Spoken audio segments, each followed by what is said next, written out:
Alright, so the Zippo truck made it back from Texas okay. And he dropped off a really nice Zippo. Let's see what he brought.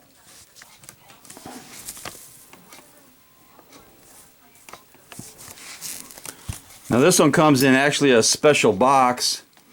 It's the normal black Zippo box, but it's got a holographic image on the front.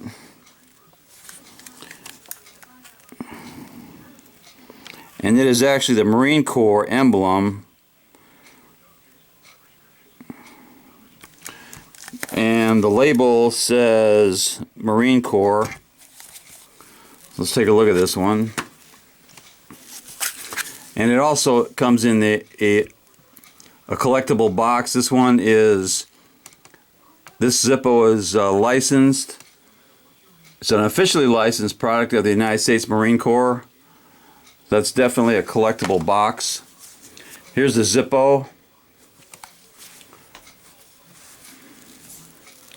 You can see it's got a two-part brass plate.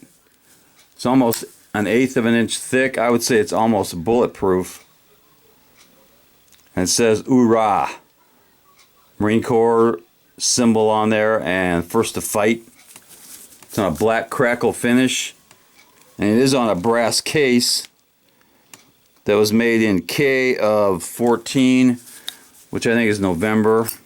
Now this one did not come with a brass insert, but I put a brass insert in it because I think it deserved a brass insert. Fires up great. Sounds pretty good.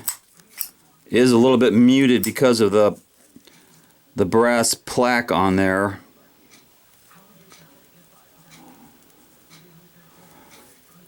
That is a tribute to the Marine Corps. I have several friends who are in the Corps.